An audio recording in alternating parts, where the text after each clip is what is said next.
ভাই কান্দেন কা?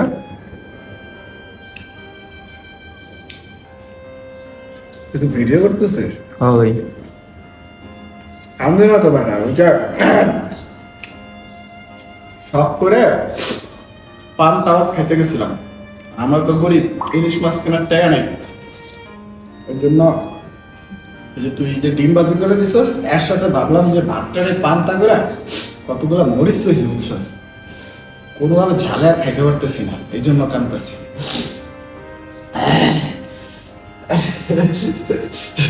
পেঁয়াজ, মরিচ আর গরিবের ইলিশ মাছ।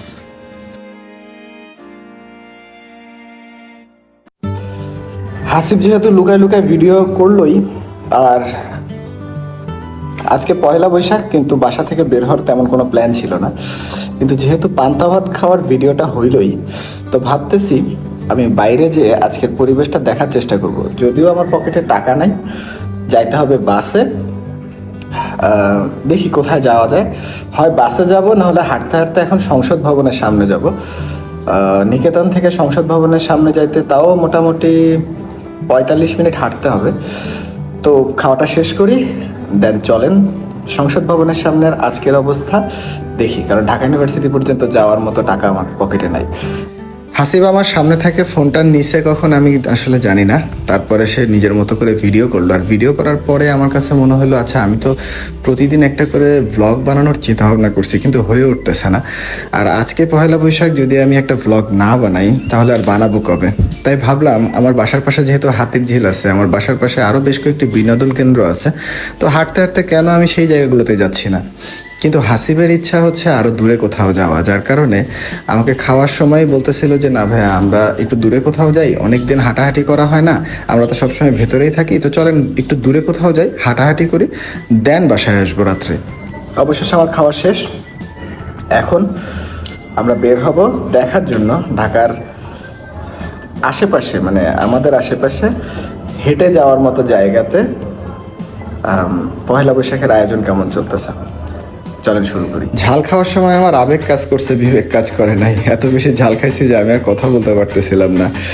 নিচে নামলাম, নিচে নামার পরে রাস্তা দিয়ে হাঁটতেছিলাম আর ভাবতেছিলাম কোথায় যাওয়া যায়, কোথায় যাওয়া যায়। পরে হাসিব বললো যে ভাইয়া চলেন, আমি কখনো রমনায় যাইনি, রমনায় যাই। তো রমনায় যাওয়ার জন্য আমার কাছে মনে হলো যে যদি বোটে যাই তাহলে সব থেকে বেশি সুন্দর ভিউ দেখতে দেখতে যাইতে পারবো।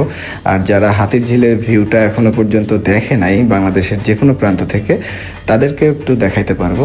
তো যে ভাবা সেই কাজ, আমরা টিকিট কেটে নিলাম, তারপরে একটা বোটের জন্য অপেক্ষা করতেছিলাম। বাসা থেকে বের হওয়ার পরে হাসিব প্ল্যান চেঞ্জ করে দিল। হাসিব বললো রমনা বটমূলে যাবে সে, তাই আমরা বাসা থেকে বের হয়ে এখন বোটে উঠতেছি। তারপরে এখান থেকে যাব মগবাজার, মগবাজার থেকে রমনা।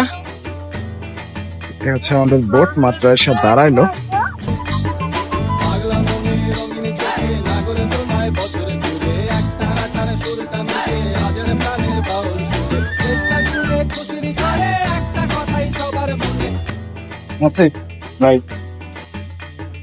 হয়ে যাচ্ছে আমরা সেই রমনা। এত আসতে বললে তো ভালো।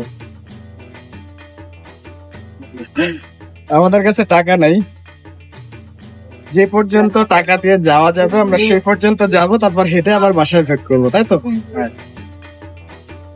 আমরা টাকা ছাড়া কি করে বৈশাখ পালন করা যায় সেই প্রসেসটা দেখতে নামছি। আপাতত মগবাজার যাই, সেইখান থেকে আমরা হেঁটে হেঁটে যাব।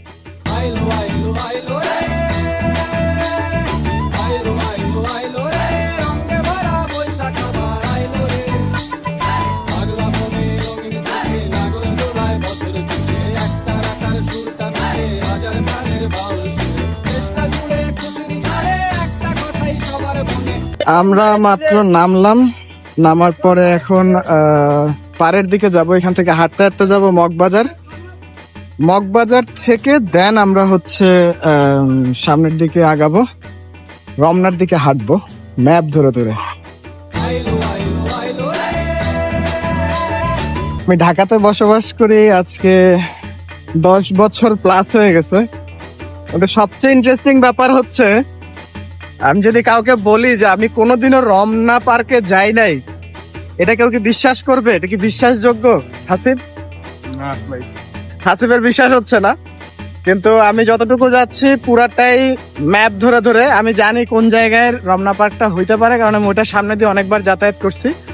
কিন্তু বাস্তবতা হচ্ছে আমি আসলেই কখনো রমনা পার্কে যাইনি, এই জন্য একটু কষ্ট হচ্ছে। হাসিবরে তো ফাপড় দিয়ে বের করে নিয়ে আসছি, কিন্তু এখন নিজে চিনতে কষ্ট হচ্ছে কোথায় যেন সেই রমনা পার্ক। বাসা থেকে দেখছিলাম 4 কিলো গুগল ম্যাপে, 50 টাকা গাড়ি ভাড়া দিয়ে এই পর্যন্ত আসার পরে এখন মগবাজার মোড়ে আসার পরেও মনে হচ্ছে মানে হাতির ঝিল শেষ করে ফেলছে, এখনো আবার বলতেছে 3.1 কিলোমিটার। তাহলে হাঁটতে হবে কত দূর সেটাই চিন্তা করতেছি। গুগলরে বিশ্বাস করে আরো একবার খেয়ে গেলাম।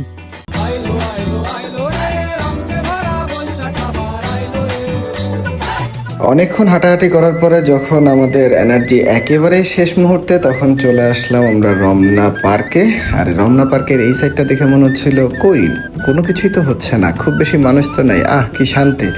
কিন্তু যখনই আমরা একটু ভেতরের দিকে যাওয়া শুরু করলাম তখন দেখলাম আস্তে আস্তে মানুষের ভিড় বাড়তেছে। এই যে জায়গাটা দেখতেছেন সেইখানে তো এত পরিমাণ মানুষের ভিড় যে আমরা কিভাবে রাস্তা দিয়ে হাঁটবো সেইটাই চিন্তা করে পারতেছিলাম না। পুরো পার্কের ভেতরে বিভিন্ন জায়গাতে বিভিন্ন সংগঠন তাদের একটা সুন্দর অনুষ্ঠান পরিচালনা করতেছিল। এত সুন্দর সুন্দর গান হচ্ছিল চারপাশে, কোন গানটা রেখে কোন গানটা শুনবো বুঝতেছিলাম না।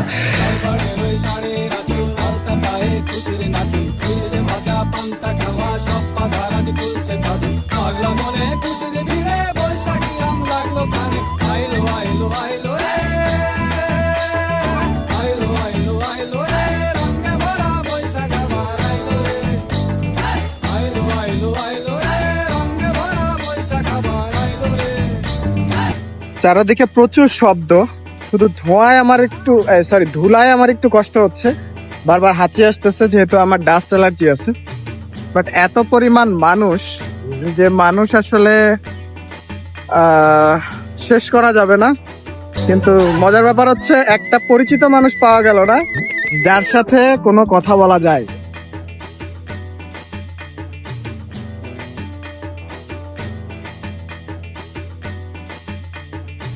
রমনা পার্কে আসার আগে মনের ভেতরে একটা ভয় কাজ করতেছিল, এত বেশি ক্রাউডের ভেতরে যাব, কি হবে না হবে, কোথাও কোনো ঝামেলা হয় কি না।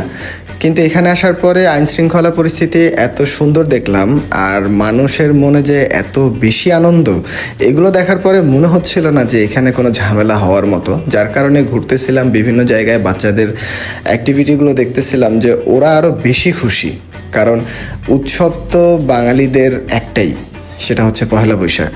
এছাড়া বাঙালিদের ওইভাবে আর কোনো উৎসব পালন করা হয় না যেটাতে কিনা এত বেশি মানুষ এক জায়গায় হয়ে উৎসব পালন করবে।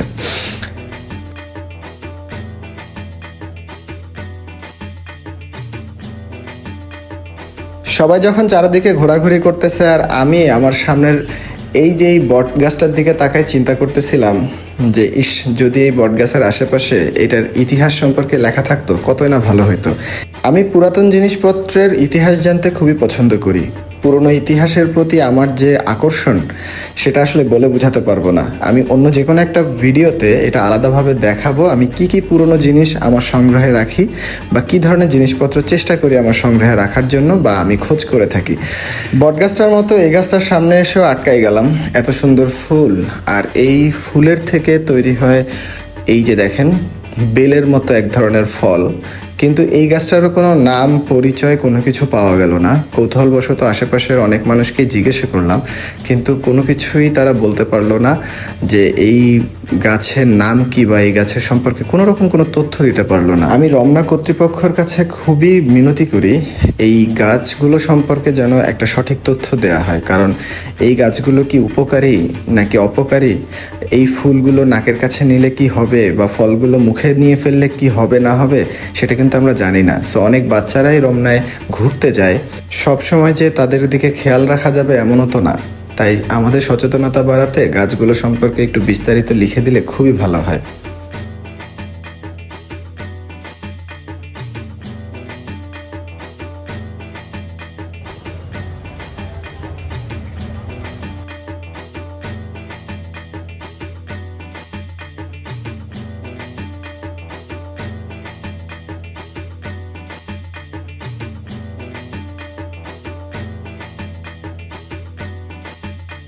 যেহেতু পকেটে টাকা নাই আর হাসিব বেশি আমাকে নিয়ে ঘুরতে পারবে না, এই জন্য আমাদের রমনা পার্ক ভ্রমণ এ পর্যন্ত শেষ। আর আসলে এত পরিমাণ মানুষ, কি ধরনের ভিডিও করব বা কি ধরনের এলিমেন্টস আপনাদেরকে দেখানো যায় এটা বুঝতেছিলাম না। যতটুকু দেখানোর সুযোগ হয়েছে আজকের এই মুহূর্তের রমনার অবস্থা, ততটুকুই সামনে আনা হলো। ভালো থাকবেন সবাই। আর ইন ফিউচারে যদি আপনাদের কাছে মনে হয় আমার ভিডিওগুলো ইন্টারেস্টিং বা কোনো আপনাদের যদি কোনো কারেকশন থাকে বা মনে হয় যে এই ভিডিওগুলো এমন হইলে হইতে পারতো, তো সমস্ত কিছু নিয়ে আমাকে আপনারা কমেন্ট করতে পারেন।